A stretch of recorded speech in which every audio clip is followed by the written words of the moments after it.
Hey everyone, it's Aaron's. So today, I will be giving you my spoiler-free review of Kingdom Hearts 3.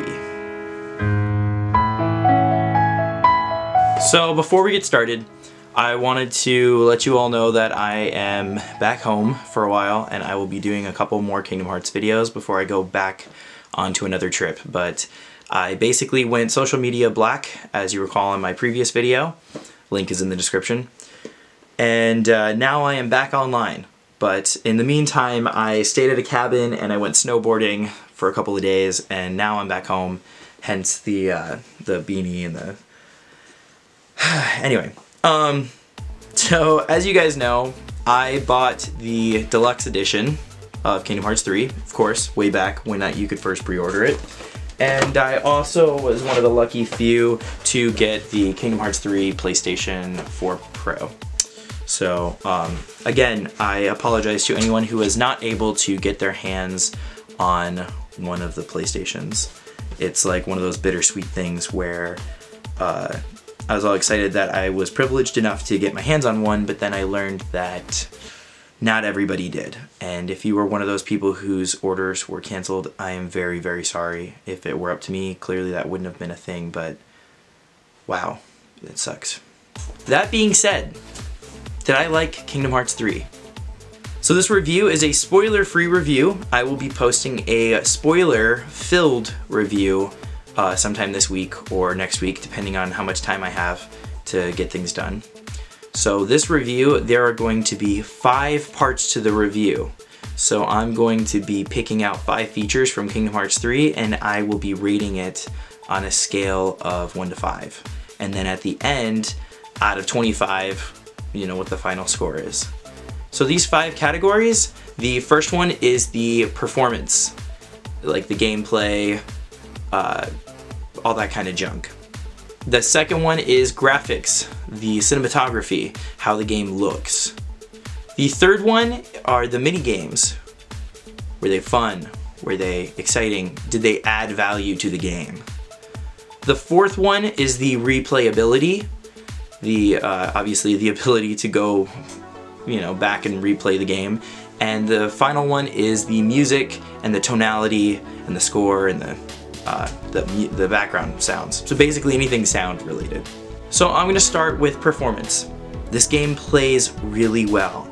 There are some moments where the load times between the worlds can be a little irksome and annoying. The beginning of the game, when it transitions into like a Keyblade transformation or when you get onto one of the attraction flow rides, it's really exciting and it's very visually dynamic and everything is very amazing and you're just distracted by the visuals so well that you don't care that it took like forever for it to kind of get to the point where you're playing again. But then as the game kind of wanes on and you get to like the last 3 worlds, you're like, okay, and you're skipping them all. And I didn't realize there was an option to skip them, so part of this is like user error, but they also don't really tell you that you can skip them. So yeah, so it kind of gets annoying. But one thing that made the gameplay really exciting was the finishing commands, because not only did magic get like a finisher, because you could go beyond like Faraga or Blizzaga into like a whole nother, the Ya at the end, or the Ja, I don't know however you'd say that. I'd say Ya because, Spanish, but those were exciting. But the Keyblade transformations were also really unique, and depending on how those finishers were and you could react with your environment, it added another level of customization to each fight, because each Keyblade finisher could affect a certain amount of enemies or a certain enemy type in general. So and the fact that you could use 3 different Keyblades at once and you could kind of flip between them in battle made everything amazing, because then I had a technique for when I was going into battle with many Heartless where I'd equip 3 Keyblades, one that was very middle, one that was very attack heavy, and one that was very magic heavy. And I'd start the battle with magic heavy, run through my magic, and I'd have a magic saver ability on so it wouldn't I wouldn't lose all my magic ability, so I could still heal if I had to. And then I'd switch to another Keyblade that was attack heavy, do all my attacks, do a finisher, and then the balanced one would just be there in case I wanted to use it. And so it made It added another level of strategy to the game that previous Kingdom Hearts titles never had, which I thought was fascinating, and it made everything flow so much better. And it took all of the elements from all of the previous Kingdom Hearts titles and it perfected them and put them back into the game in a way that didn't feel forced. It felt natural to the game itself, which was very beautiful. Overall, I'm going to give the gameplay a 4.5 out of 5. Just because I don't want to rate it really low because the game does flow really well. The way that you control Sora towards the beginning of the game when you don't have some of the moves to fast travel still feel realistic and it makes the game last longer. So those things which would normally be kind of like a thumbs down vote in my book kind of stay in line with the rest of the Kingdom Hearts games where like you're not being able to jump really high or dash really far at the very beginning of the game anyway. So I'm not going to downvote those. I'm just going to downvote the loading times for certain things and then how long some of the animations take. But again, they don't really take away from the game's performance. They're just kind of like, they're like a bump in the road. So the next one is graphics. This game is so visually cinematic that I could have watched it as a film and it would have never gotten old. And the thing that I like most about the visuals and the storyline is they act hand in hand throughout the entire game. And giving an example without giving a spoiler. Every time a main scenario visual would play, I was hoping for more. And the craziest thing about this game is they really deliver. So after you beat a world, it goes back to the main storyline and it like kind of shows something for what's to come, right? And they're like scenes that are anywhere between 3 and like 6 minutes. Every time a scene ended, you wanted another one to start. The coolest thing about this game is there's like 2 or 3 of those scenes. So there's like 15 minutes of main scenario cutscenes that play, and you're just blown away by the cinematography. Everything is just so crystal clean and perfect. Now, I can't rate this category flawless because unfortunately, unlike the performance where there were just kind of little things that were stalls, with the visuals, there were literally moments where the frame rates dropped quite a bit, and you can tell. Like there were moments like there were little hiccups where I'm playing and I'm like, oh okay, things just changed. And then also the UI. I noticed it mostly in Monstropolis and Pirates of the Caribbean. When you paused the menu, the character renders that are usually walking in the previous titles that were just kind of standing there and smiling, their aspect ratios kind of seem off. It's the best way to explain it. They kind of have this like bordery glow to them and they seem very low quality. And it was really off-putting because I'd like pause to like readjust my whatever and it's like, oh, okay, they're there, but they're kind of funky, you know? So that being said, like visually, holy crap, I was very surprised. There were a couple moments where I literally gasped because things were so crystal clear and perfect. But then there were just like moments where I was just like, who did this? You know, like was this an artist decision or was this an accident? It could just be something that could be fixed with a patch. I don't know. I'm not part of the development team, so I just, from a user's perspective, I'm like, oh, okay, there's something going on here.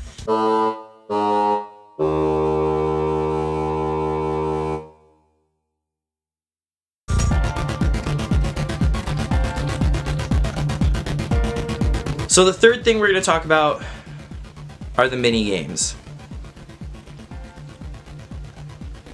I really hope I'm not alone when I say this, but I hated every mini game in this game.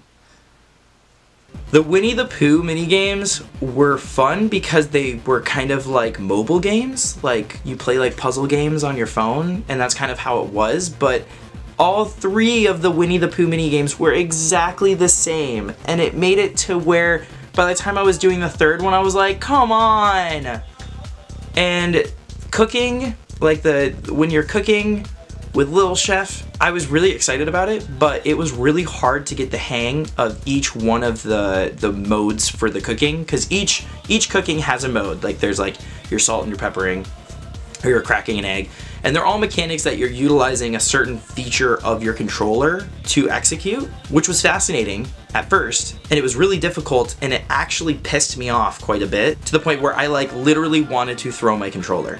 But then when I've mastered each one of those techniques, it became too easy. So it was like, it went from being really hard to really easy. There was no like, they could have made it a little more complex, and it would have made more sense, and the minigame would have had more versatility to it, but the fact that it was like this and then this and you're done, I was like, okay. And then the sledding after you beat Arendelle was so annoying, because in order to, and this is kind of a spoiler, so if you want, skip ahead like 20 seconds, but in order to unlock the Ultimate Keyblade, you have to do this sledding minigame, and you have to collect all these 10 chests.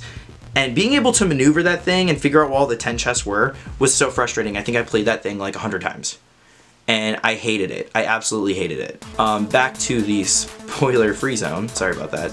There's a mini game with the Flantastic 7 where you meet like these custard heartless in each world, and they like have like a certain mini game that you're doing. Some of them were entertaining, but for the most part they were just kind of like, oh, I can't believe I have to do this again. And yeah, I'm not a fan. I did not really like any of the mini games. They didn't feel, they were refreshing, they were new because they'd never been done in previous titles, but they weren't at all what I wanted.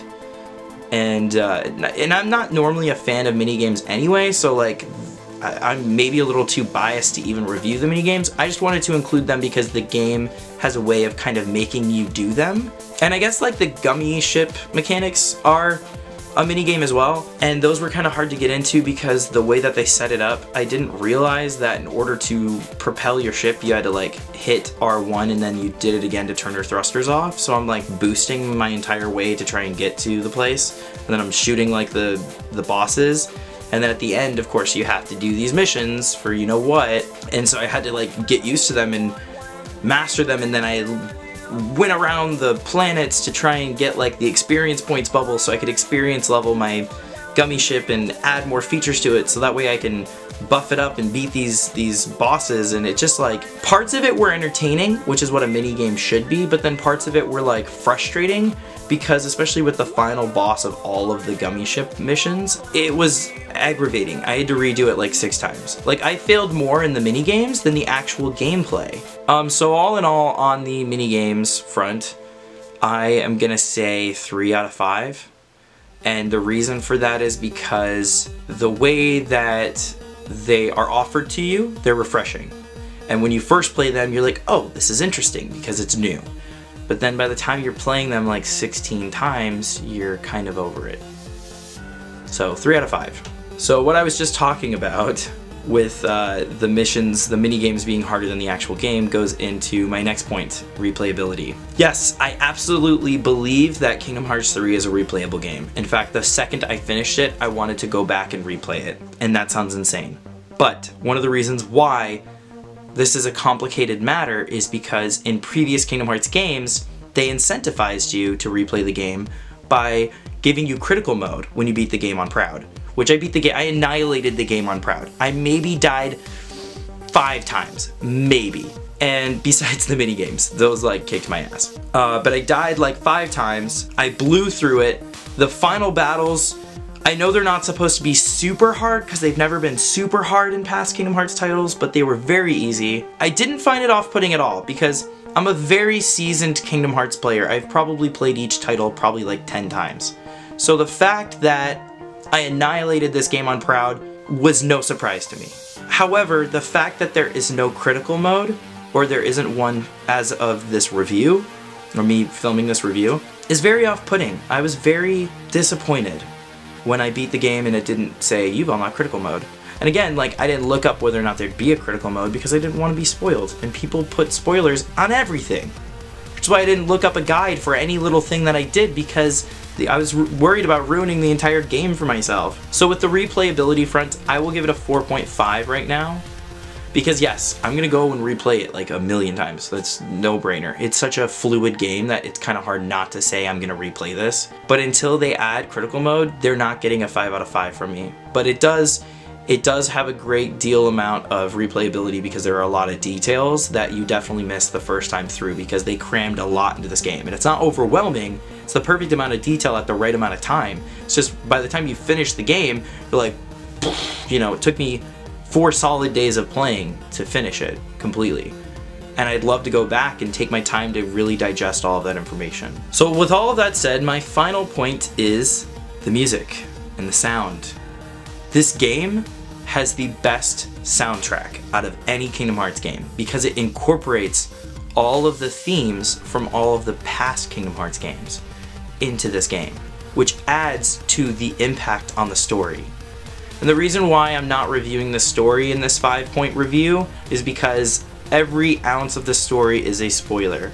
And I'm not kidding. Every single cutscene, every piece of dialogue, even parts of the Disney worlds are all spoilers. So that's why I'm saving them all for my next review, which is the story-filled review, which is full of spoilers. So, the music. Yoko Shimomura did an incredible job. All of the themes that all of the characters had in all of the previous games reappear in their own cutscenes when there's something going on with them in this game, and it adds to the emotional tonality of the game. The game was already bound to be emotional, but the fact that she toned up all of the previous themes for all of the cutscenes that involve those characters was an emotional experience I was not prepared for. I don't cry during movies, unless it's a very damn good movie. I cry often during books. I've never cried during a video game unless it was the end of 358 over 2 days or the end of Birth by Sleep. This game made me cry at least 10 times. There were moments where I was like, oh my god. And then there were moments where I was super excited and kind of on the verge of crying because I was like really happy. And then there were literally gut-wrenching moments where the game just beats the crap out of you. And the fact that Yoko Shimomura's score made it happen, it's a very powerful thing to say. So the music is getting a solid 5 out of 5. I would give it a 7 out of 5 if I could, but that's like cheating. So, wow. Thank you so much for staying with the same composer. The other parts to the music, the opening and the ending themes, they fit perfectly. I was really leery about Skrillex because there are parts of his music that I like, but there's a lot of parts of his music that I do not like. I don't like commercial music, and I don't like when commercial music is used in a gambit to sell things or introduce audiences to things they don't need to be introduced to. So when Skrillex was involved, I was like, yikes, no. But then after actually playing the game, like I've heard the song, right, before the game came out. I watched the trailer, was really excited for it. But when the game actually started, and I have a video I'm going to share at some point, because I took a video of me watching the opening cinematic, I literally cried. Because it added to the, holy crap, I've waited 15 years for this game. Or 14 years. Like, holy crap, I've waited 14 years for this game, and here it is. And wow. Another thing that makes it a little bit easier to manage that it's Skrillex working with Utada is he's not overly pompous, snarky, or full of himself when it comes to working with Utada, because, I mean, that's bragging rights in its own, but the fact that I've read interviews since Kingdom Hearts 3 has come out and he's just like, you know, I feel like I did it justice because I had it in my heart, you know, and like I've played the previous games and the series means a lot to me. Like, he really is pulling all of the like respect adages out for his interviews and making me really believe that he wasn't like, yeah, look at me, I'm on Kingdom Hearts 3. You know, he was really putting his heart and soul into it. And you can kind of tell when you listen to the song that it's mostly Utada. And I think that was a production choice for him, like, you know, I gotta let her steer because this is like her realm, this is her atmosphere, and I'm just kind of here to complement it, right? And you can kind of tell in the production, and it's great. When the game ends, and I'll talk more about this, of course, in my spoiler-filled review, but when the game ends and they do implement Don't Think Twice, wow. It's one of those moments where the game beats the crap out of you.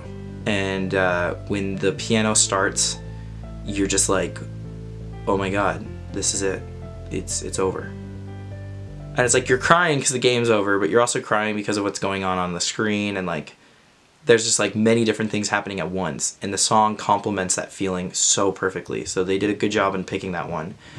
I'm not gonna lie, when they announced Chikai as the theme for Kingdom Hearts 3, I was a little off-put because when I had listened to the entire album of Hatsukoi, I would assume that Hatsukoi would be the appropriate pick because it is a more emotionally driven song. It's very sad, and the lyrics are very similar to Chikai in terms of content. But when they chose Chikai, I was like, okay, this could work.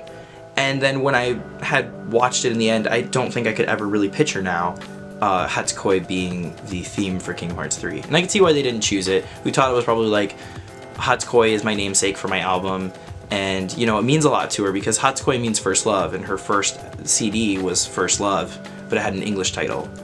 And now she's at this point of her career where she's returned and she's stabilized herself, and you know, Hatsukoi, the Japanese title for First Love, really means something. It's a moniker to her career, right? So I could see why she was like, no, you're not gonna use it. It's fair. It works. It worked out. So we've delved into all 5 categories, and I gave each category their own score, which leaves us with a total score of 21 out of 25. I think that the game was impeccable. I think that the game reached new milestones for the series, completely redefined what we believe graphics can do, and the fact that it could go from a cutscene into gameplay and it be seamless and it looked the same and it not jeopardize the characters themselves, because you know, pre-rendered scenes and gameplay is, you know, completely 2 different things. So showing a character in a scene and then you playing that same character is just like, it's insane. It's groundbreaking for, you know, where we are technologically when it comes to video games. So it pushed the envelope, which is something that I've seen Tetsuya Nomura doing with his work lately. Is like, if I'm putting a game out, I want the highest standard and the highest quality, and I want things to break those boundaries that we've created for ourselves in the gaming industry. And so I think Kingdom Hearts 3 was definitely worth the wait. I don't really care for minigames, so that's why getting a low rating, I really don't care. Because, I mean, if you want to be technical, in Kingdom Hearts 2, those minigames with Ariel, these are way better. Way better. So yeah, I'm happy. I'm pretty proud with my score because me being like a veteran player, I could have definitely given it a bigger score for the fact that it's out and I get to enjoy it. And this is me in no way, shape, or form bashing the game because I think it is absolutely breathtaking and I'm going to play it over and over and over.